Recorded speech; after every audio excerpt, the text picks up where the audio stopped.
Gavana 47 wanasema kuna shida. Hii Kenya pia lazima tukue watu ambao tutachukua mambo seriously. Okay. Yeah, magavana 47 ambao wamechaguliwa na Wakenya wanasema kwamba kuna issue. Sio mchezo. Wakenya watu watusikize nini tunasema. Maana haya mambo yapo. Kama kwa mfano mimi nikikuja niambie gavana unipatie milioni 1. Maana mimi gavana ako na fedha, si ndio? Hizo fedha nimezitoa wapi? Sija hata kulea mahindi Kitale nikapata hizo fedha. Hizo fedha labda tutajua kutoka kwa mgao wa fedha ambao unakuja kwa transfer ambayo iko kwa budget. Hiyo ni ya umma. Pesa ya umma. Yep. Labda nitaenda pale kwa kandi mortgage. Ama kwa pesa za mbegu kwa mfano chukua 1500 nikuletee. Si ndio? Yeah. Wakati mwaguzi wa fedha anakuja kuangalia pesa mwaka huu, atapata shilingi 500 au kununua mbegu. Wewe utamwambia ni best pesa nilipeleka kwa Senate, si ndio? Ata raise audit query. Hawa jamaa kuja kwa Senate wanapiga kelele kwamba transfer 1500 ilipotea ilienda wapi? Hapa. Sasa naona kile anapiga kelele namna hiyo hajui kwa kamati ama whatever. Hajui kwamba ile 500 anapiga kelele ile pesa iliwaletea wakakula. Sio, sasa hiyo fedha wanafikiri inatoka wapi? Sasa magao tunasema kwamba hii mambo ya kwenda kwa Senate haitakwisha as long as watu wanauliza pesa bila kujua pesa inatoka wapi. Maana mali watoa pesa imeweka mwanya hapo ambaye audit atakuja kudiscover kulikuwa pesa ilitolewa milioni 2 milioni 1 ilitolewa. Inaenda kufanya nini?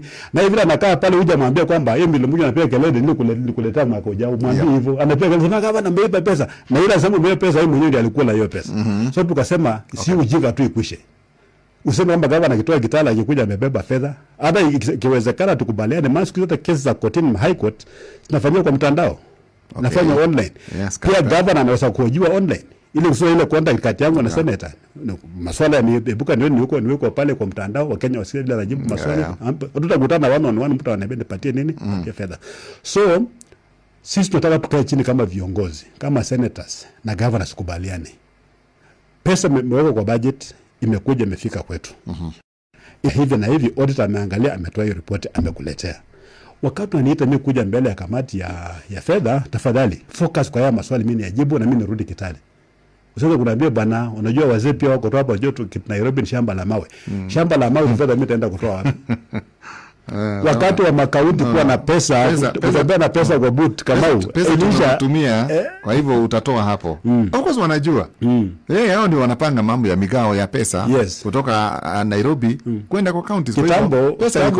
Kitambo wakati nilikuwa kule kwa Michuki, wabunge wakati huo ulikuwa na pesa inaitwa confidential expenditure. Wakati wanaunda bajeti wanaweka pesa hata milioni 500. Kwa confidential expenditure.